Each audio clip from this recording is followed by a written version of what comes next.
one of my personal favorite directors of all time that I think flies under the radar for a lot of like horror slasher fans is a guy by the name of Jamie Blanks.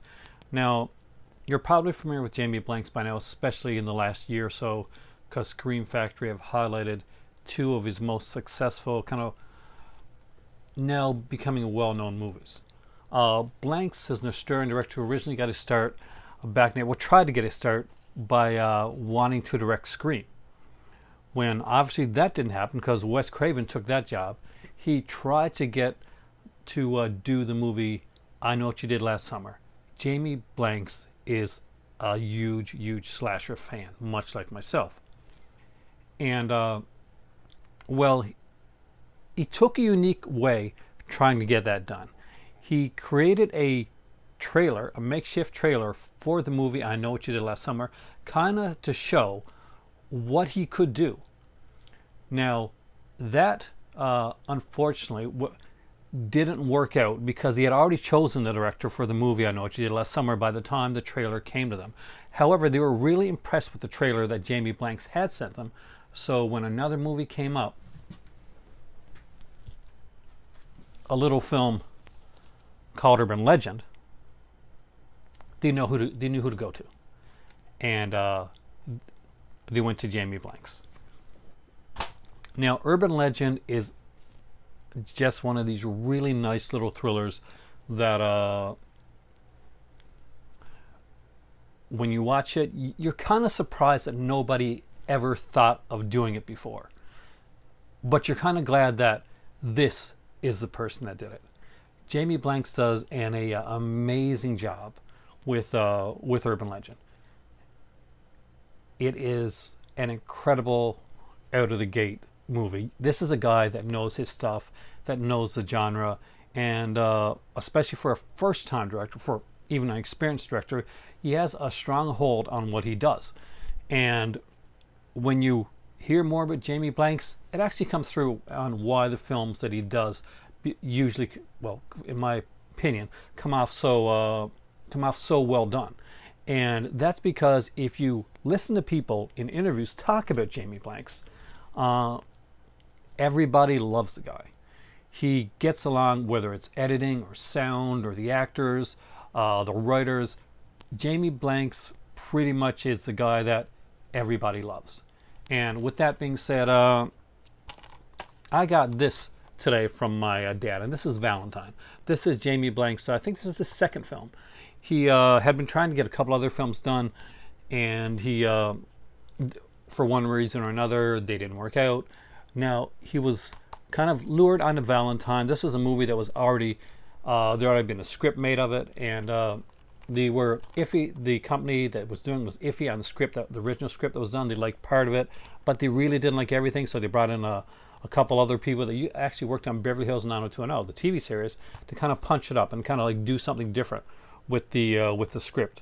And as they state in here, pretty much because they wanted, the company wanted to lure, the studio wanted to lure Jamie Blanks as a director onto this film. Their script worked, and now not everything from their script stayed because there would be another writer working on this as well. Now, when you think of like 3 or 4 different writers, and with the whole too many cooks spoil the broth type of thing, you think it's got to be a mess then, right? Actually, no. This is a really tightly, in perfect blank style, this is a really tightly shot, well done, visually stunning film. There are some great kills within this film right here, some fantastic kills. The kill by Jessica Caulfield, who actually is in the sequel to Jamie Blanks' first film, Urban Legend. She was the star of Urban Legend Final Cut. She's actually one of the actresses in here. And he liked her, so he had her, even though he wasn't the guy that directed Urban Legend Final Cut, he thought, she was impressive enough that he had her for this film here. And he actually had her help create her own character, which is actually really kind of neat and really kind of fun. So her death is awesome. There's spoilers. Obviously, there's going to be spoilers in this. I'm going to be talking about the film. Her death basically involves because you can see the killer here as a cherub mask, and he uses a bow and arrow to like pretty much to shoot her in the chest, like around, like shoots her in the chest twice, and then like on a third time he shoots her and she falls off the railing, goes right on down and falls into this trash can, and bam, the trash can comes down. Well, the trash, box, which is kind of fun because this is edited by Steve Merkovich, and Steve Merkovich also edited Friday the 13th Part 8. And there is a similar sequence, not with bow and arrows, but with a boxing sequence on Friday the 13th Part 8, where Jason kind of just hauls off with his one punch after letting the boxer kind of like try and beat the crap out of Jason, and he hits and knocks the guy's head right off. And where does that head go? It goes in the trash bin, much in the same way that the body does in this film right here. Now, there's a neat little thing with this movie, and it is kind of it's a motif that's lifted from an earlier Jack Shoulder film called Alone in the Dark, and that's where the killer has a nosebleed, and whenever he kills. So the mask, by the way, is incredible. This was because their fingerprints are everywhere. The mask itself is done by K&B Effects, and I would love to have one of these. I actually find it extremely creepy. The mask is really well done. We got a great cast here, by the way. We've got David Boreanaz, Denise Richards, Marley Shelton, Katherine Heigl. She has like a small role in the film. Love this film. Hetty Burgess actually has a small role in the movie as well, and she has like a lot of like voice work, but she is pitch perfect as Ruthie, the girl that may have gotten screwed over by a certain character in this film, played by Daniel Cosgrove. And if you've never seen Daniel Cosgrove, no, trust me, you've probably seen Daniel Cosgrove. He's one of those actors that's pretty much been in everything. I guess like stuff like Days of Our Lives, he did a little bit of time on that show. He was on Beverly Hills 90210, the original series. And of course, if you recently watched the Netflix series You, then he would be the abusive, like, next door neighbor character. So he does a great job in this. And everywhere that I've heard anyone talk about Daniel Cosgrove, they always talk about what a phenomenal actor he is. And when I went through the features on that, I'm going to say I was surprised, because I always hear the time about how Katherine Heigl was hard to work with on different films and like TV shows and that. But apparently she was a joy to work with here. This was just before she got the series Roswell. Actually, the two writers that did they kind of punched up the script, did their version of the script, the one that got Jamie Blanks onto it. They actually would go on to write for Roswell, the series, and Heigl would go on to be in the one of the lead characters in the show. So, with all that out of the way, Valentine is a fantastic little slasher film. Basically, it's about these four girls that teased this guy named Jeremy Melton back in the 6th grade. Now, one of them says, lies basically, and it ends up getting some pretty serious repercussions for the character of the young boy Jeremy Melton, and he doesn't come back from this. We see, we go to like 10 years later, and now they're grown up. 10 or 20 years. It's got to be 20 years later, right? Yeah, pretty much. So now they're grown up. They're into relationships, trying to get into relationships. This is a very female-centric cast. Basically, there's 4 girls, because the 5th girl, she's killed at the beginning. Spoiler alert: Katherine Heigl in a fantastic opening sequence. Now, what's really neat about this film is that we have some strong female characters. Now, nowadays, if somebody put out Valentine nowadays, there'd be a certain populace that would say, look, what they're just going towards the strong female character demographic and PC and all that type of stuff. Well, no. And this is a perfect example of a movie that was way before that. It was ahead of its time when it came out. They do like a really strong, almost like a Sex and the City group of characters. They're strong females without being bitchy with it, and they hate each other, type of thing. And it's a neat one. Basically, the girls are getting killed off, and they're trying to figure out. They're pretty sure that it is Jeremy Melton that's doing it, and they're wondering if maybe one of the guys that they're coming into contact with, one of the guys they know, actually is Jeremy Melton, because they haven't seen him in years, and they all think, we were really horrible to this person. He's trying to off us. There are some great kills in this. The transfer on this film is fantastic. It is a new 2K scan from the original film negative. It's incredible. The sound is great. It's got a great score. It's scored by Don Davis. The camera work is by what's his name again? Rick Botta, right? Yeah, Rick Botta. Just look him up. He's done a lot of stuff. So you're going in knowing this is going to be a quality film. I don't want to give too much away plot-wise. I'll just say that it's it definitely goes. It's a throwback to the '80s slasher trope. So you're going into this expecting to see something along the lines of a Scream or something like that on the later '90s slasher film. That's not what you're going to get. That's not the type of film that this is. This is a more fun, more '80s style slasher film.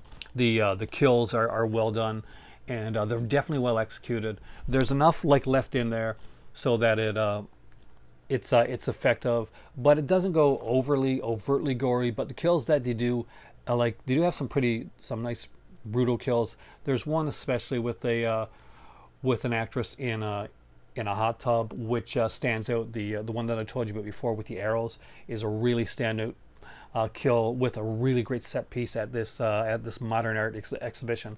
And there's also this really good kill done in a shower with broken jagged glass.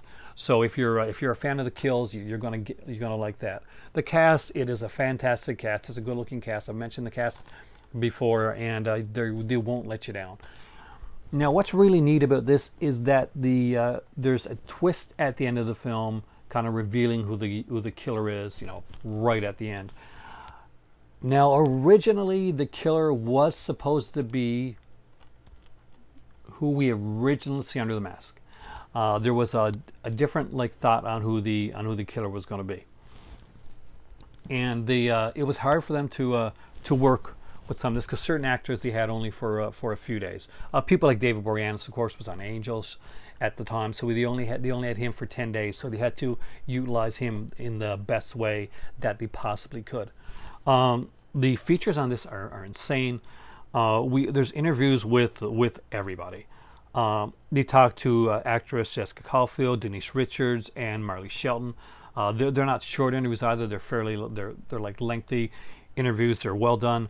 There's a really long, fantastic, in-depth interview with the co-writers Gretchen J. Berg and Heron Harberts. They do an interview with composer Don Davis, and they do a really good interview too with Steve Merkovich, which I thought was a real standout. There is a bunch of vintage stuff that would originally be on probably would have been on the flipper disc, which I actually have over there. The snapper case one that had. There's a ton of stuff. I mean, there's some old vintage interviews from back when the film was being made.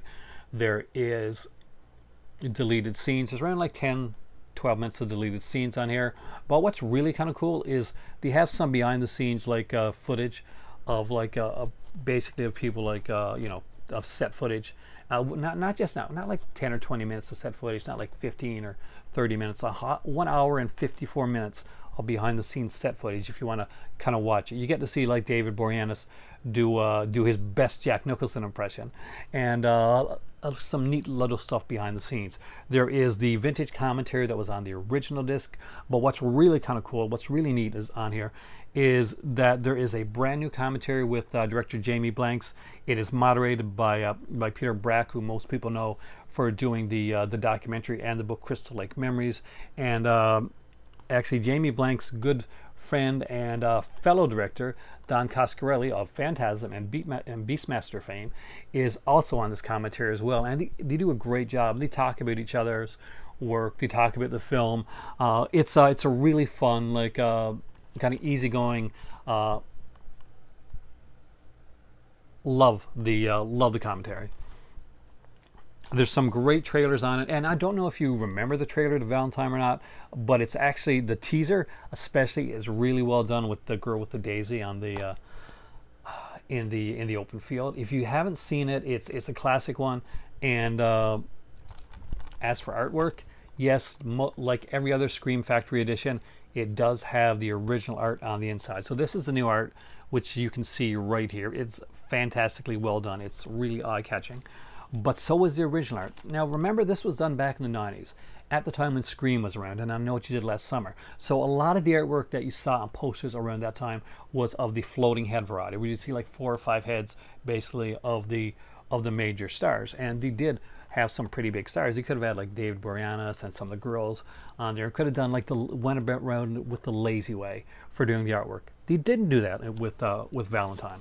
Instead, what they did was they gave us this, and this is eerie. It's creepy. It's got the "She Loves Me, She Loves Me Not" like cherub mask with looks like the rose in the background. It is super creepy. It is super well done, and I really recommend this. This one here definitely gets my harsh recommendation. If you're a slasher fan, all this belongs in your collection. If you collect Scream Factory Collector's Editions and you're wondering if this is one that belongs here, it is. It is an exhaustive thing. I spent the entire day actually going through this disc and watching it, watching the commentary, watching all the special features. It's insane.